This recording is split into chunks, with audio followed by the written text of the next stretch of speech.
Thank you, Kunjan, and thank you everyone for attending the session. As the session topic applies, making the next 100 million downloads is not implying about Kiro Game, it's implying about the developers that are attending this session today. It's meaning that we are in an extremely exciting economy. We are the developers in Southeast Asia, which is seeing the highest growth, and we have many countries that have potentials to be the next China. So let's see how we do. So as Mr. Yan introduced you about our game Unblock Me, it has been available for almost 5 years now, and 5 years onward, we are still making content, we are still updating our game. It was very popular during 2009, so I think this is a very unique case study that you should really benefit from your business. I hope that you could really apply this, what I learned during developing Unblock Me to apply to your games and new games that are coming up. So what I'll be sharing is that I'll be sharing 7 critical hints or tips that we really believe that helped Unblock Me to the success we are seeing now. Okay, so for our agenda today, I'll do a quick introduction and then I'll go to our main topic, which is making the next 100 million downloads, and then I'll open for 5-minute questions. This is me. My name is Taraseina. I have been working in the game industry for around 12 years, and I'm the COO of Kiro Games. And what I do there is mainly I take care of the business of Kiro Games.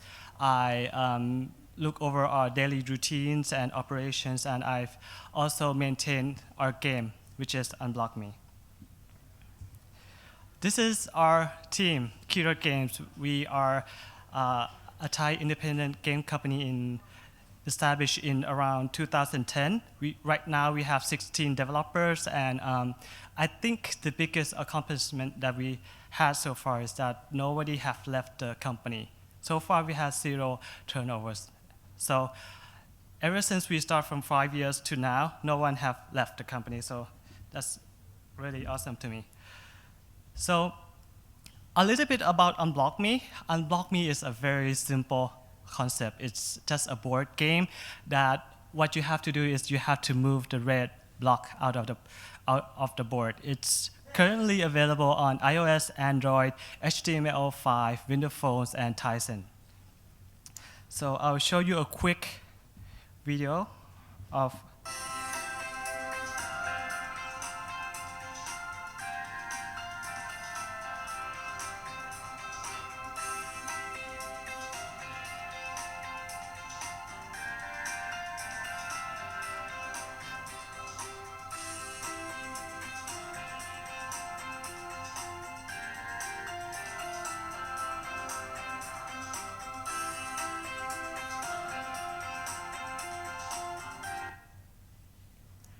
So that was a quick intro video of our game, how our game plays and how it works. In terms of popularity, this is a screenshot of the Apple App Store in 2013. We were one of the most downloaded applications of all time, one of 25 most downloaded applications of all time. As for I stole this slide from App Annie yesterday. You can see Kiro Games with our only game so far, which is Unblock Me, is in the number 4 of top publishers by download. Okay, so now let's go to our main topic, which is the 7 tips, the 7 critical tips that I learned from making Unblock Me. So tip number 1 is when you create an app, when you have a game that you're going to release, you have to have a monetizing strategy at the start of designing your game. So as I said, Unblock Me was released pretty long ago, and to this date right now, we have around 5 ways that we monetize, which is 1, the $1 premium version, and in the free version, we monetize by using advertisement, in-app purchase, and brand endorsement, and merchandise. the merchandise are usually just t-shirts and caps that users can buy, and the advertisement are in-game advertisement that are between levels. Hints are in-app purchases that users could buy when they are stuck in a certain puzzle, so they could buy more hints to help them solve the puzzles. So to get to the point is that our game was released around 5 years ago, and at that time, the apps that were making money were premium apps. So we released our game in two versions. One is the paid version, and the second is the free version. And our strategy to monetize at that time was that we were gonna let users download our free version for free with limited puzzles. And when the users got hooked to the game, they could play for a while, and then after they completed all the game, they would want more puzzles, so they would upgrade to the premium version. That worked really well back then. It was extremely successful for us. But as time progressed, from 2009, 2010, 2012 to today, 2015, what we see is a sharp decline of users that are buying the premium version of our game. And this happens to the whole industry, and everyone is seeing the same issue for premium games. So what we did is that we tried a few ways that we could monetize our game. Our free version was still popular, but we need to change our strategy, and we tried adding in-app purchase and see how they would work. We tried adding a few more banner ads and add brand endorsement, trying to get brands on board with our game. So I think the best strategy that we found out that worked for us was using in-app advertisement. And in-app advertisement is a good and a bad thing. You're driving users into other people's application at the same time, but you're making money out of it too. So if we had to choose, I think we would rather choose freemium with in-app purchase, but at this point, we couldn't really change a lot of our game designs to fit that category anymore. So if you look into this chart in 2009, the blue color represents the premium version that we were selling. And if you move on to 2014, in 2009 we were making revenue around 92% of our revenue are coming from the premium version. Moving on to 2014, only 3% of our revenue are from the premium version, but at the same time, 82% is from the free version, which is in-app advertising. So tip number one, you have to create a, I'm sorry. Let's go back. Okay, so tip number one, you have to create a business strategy for your app before you release your game. You have to know how much users are spending in your app before you release it, so you could know how much you could spend to acquire users to download your app. So you have to create a business strategy and business solution for your app before releasing it. Tip number two, leveraging your content. So from number one, you can see that all our most of our revenue are coming from in-app advertising. So as of right now, most of our downloads are organic, which means we don't do any user acquisition. So the only way we generate downloads is by maintaining a very healthy update schedule. We try to plan our app update according to the calendar. If there's any special events, if there's anything that our demographic are interested in, we would update those content to our game. And we found out that adding features and adding content are different. They generate downloads differently. So in this graph, you could see in this chart, you can see the two types of downloads that we try. In the blue section, we try adding new features. We try adding a new statics page that you could share achievements, and we try adding a new hint system that would be more convenient to our users. You can see that after the update, it peaked a little bit, but then it went to normal very quickly. In the green section, we updated with new content. We added 5,000 more puzzles, and we added a new theme as well. You can see that after that new update content, you can see that our download increased massively. So when you want to acquire users for cheap, or you want to get users to download your application for cheap, you have to plan your updates to leverage your content. Okay, design. Tip number 3 is design for improvements.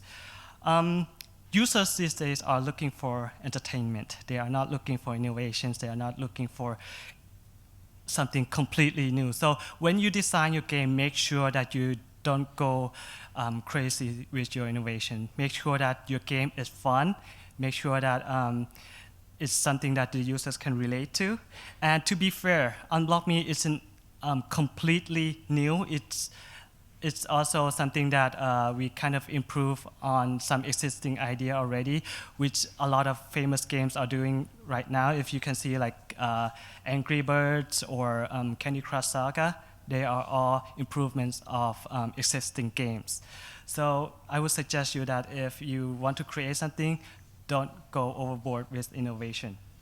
And here are some of the things that we did with our game that we think was distinctive enough from the original creators of the game Blocks. So on your left, you can see the game name Blocks, which came out before us. And then on the right, you can see the first version of Unblock Me, which came later on. We kind of saw what they were doing, and then we improved what they were doing by using a very nature theme that we think, which is the sky, the blocks, the woods, and stuff that we think every demographic, every gender could relate to. We added the hint system, we added more puzzles, we added more difficulties to our puzzles. And at that time, Blocks wasn't free. We were free, so we kind of used that business strategy to compete with them in that market. So that's tip number 3, design for improvements. Tip number 4 is improve its data. We are in a data-driven industry. Everything is data. Everything should be calculated and collected from your users. So what we do with our game right now is that we set up a few key areas where we want to improve our games and how we could improve our games, such as retention, user engagement, user demographic, or social factor. After we set up these kind of key areas, we then focus on how we could improve it. We add game analytics into our game and kind of twitch and change and make little updates to see how users respond to that. So a while back, like 2-3 years ago, our update cycle used to be around 3 to 4 months for each update. Right now, our update cycle is around 2 weeks to 4 weeks. And what we do is that after we set up the key area we want to improve, we made little adjustment to it, and then we update it to the App Store. And then we collect the data back and see how users respond to those updates. And then we analyze the data and then make changes again until the data we are seeing are what we want. So here are some of the interesting facts that we found out after we did this, is that we thought for retention that having ads in the game would lower the retention rate. It turns out it wasn't true. At least for the short-term retention. We found out that when we did not show any advertisement at all for the first 5 days, and we show some advertisement, we found out retention didn't change at all. I'm sorry, I'm gonna have to go quick. So for user engagement as well, we found out that when we added the in-game tutorial, we found out that a lot of users were leaving our game after first puzzle. So our first puzzle might be too hard, so we added the in-game tutorial. It improved a bit, but still, users were leaving the first puzzle a lot, so it might be too hard, so we need to work on that more. The number 5 tip is protect your IP.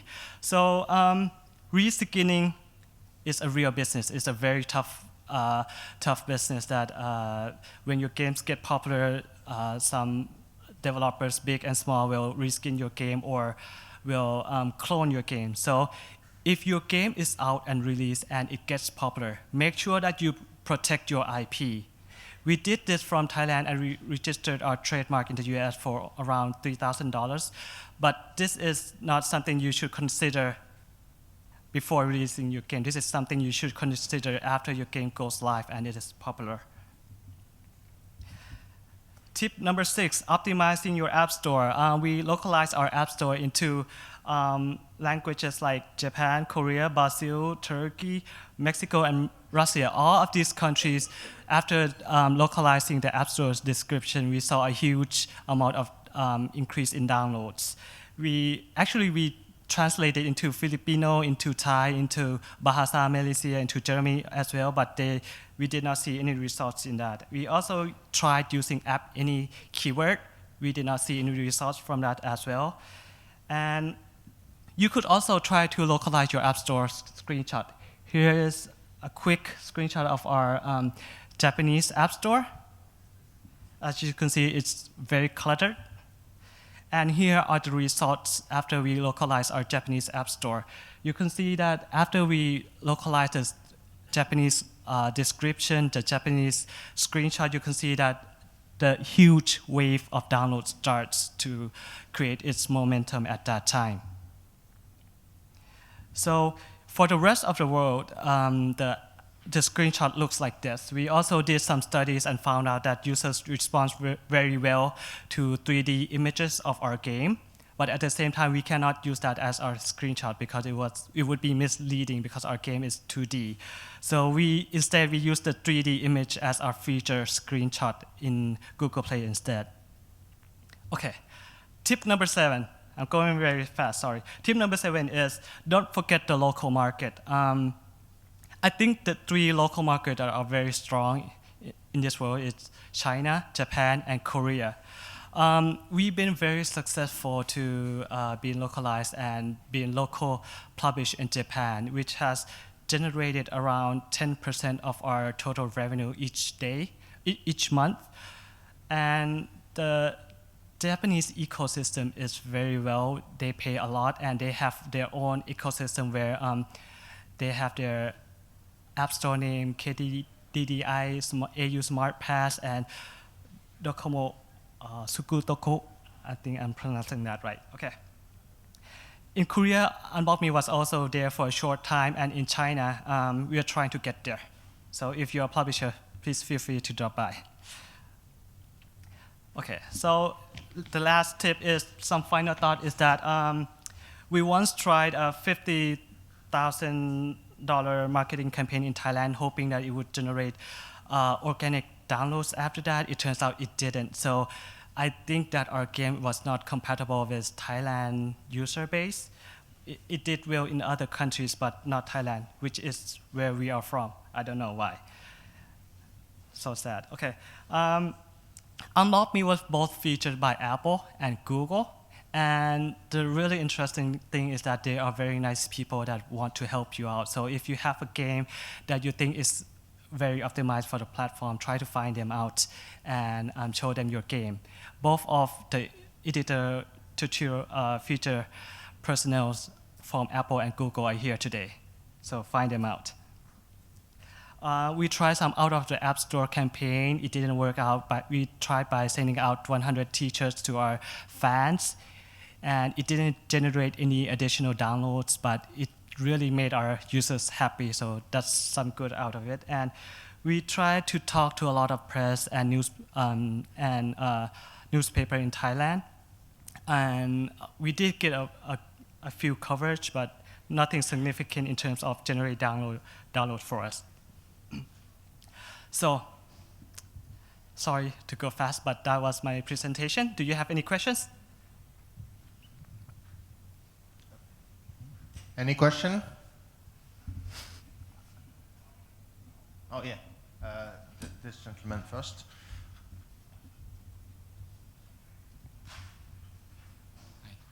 Yes. Do you work with any the mobile device makers for pre-installation deals? Yes, we do, but I can't share the information. Sure. Does that contribute big part of the user base acquisition? No, not at all. Okay, Thank you. thank you. There was another gentleman who raised their hand first. Can't remember. Okay, then never mind. Hi. If you were working on the next Unblock Me tool, what kind of business model that you're going to follow? Like, you're going to use back the premium version, the method, or are you going for the freemium? We are That's my first question. Sorry. Uh-huh, My second yes. question is, if it's freemium, so what are the types of things that you want to look into? We're definitely gonna go the freemium route, and our premium version in terms of ranking today are still doing pretty good, but it's not a lot of money.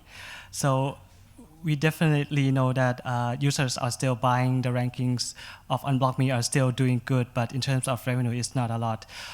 We will be moving into a freemium version that uses in-app purchases, but for Unblock Me, I don't think we could go into mid-core or hardcore. It'll still be puzzle-based, very simple, casual game. Okay, who had raised their hand? You and you. Okay, you first.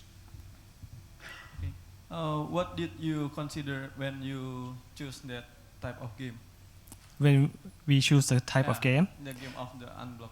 Okay, well, Unblock Me was originally created by our CEO, and at that time, what he did was he played this Flash game, and he really liked it, and he showed it to everyone, and he said, this game could be fun. He likes playing this game, so he created that game and about 2 weeks and released it into the App Store, and it was a wild, crazy success at that time.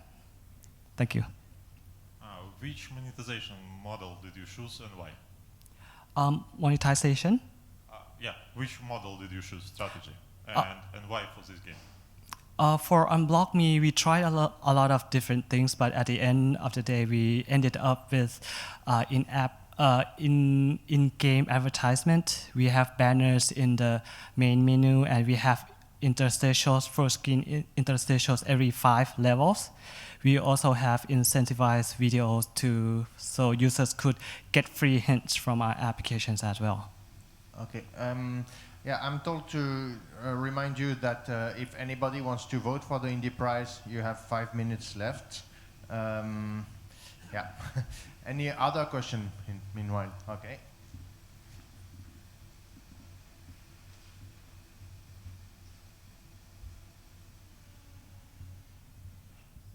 Hi. Hi. You said your first tip was to have a monetized strategy. Yes. But you just said your CEO came up with the game in 2 weeks and it was a wild success. Did Yes. he have a monetized strategy at that time? No, that was the reason I put that tip over there, because we didn't have a monetizing strategy at the beginning, and it was hard for us to shift any other way. We were kind of forced to go to the advertising route. Okay, thank you. Okay, thank you. Any other question? Yeah. Your term significant downloads or numbers, how significant it is? Downloads? In terms of download, our paid version was downloaded around 2.3 million times. Our free version was downloaded around 107 or 6 million times. Any other question? Oh.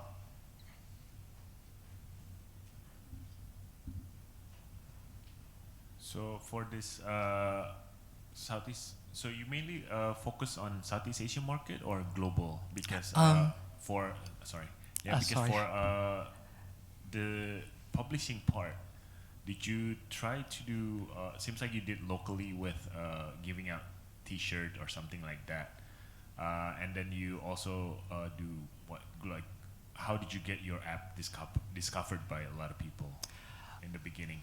At the beginning in 2009, the apps that were making money were premium apps. So at that time, we released Unblock Me free and Unblock Me paid. And I think the market responds really well to having the free version of our game. It did really well within a couple of days, like 2 or 3 days, and then it went to number one. After it went to number one, a couple of days later, the premium version kind of caught up with it as well. So I think at that time we were using a pretty decent strategy by letting users try the game on the free version first. It's pretty long ago, it's 2009, so most of the apps at that time were premium apps. Any other question? No? Well then, thank you, On. Thank you so much, Jan.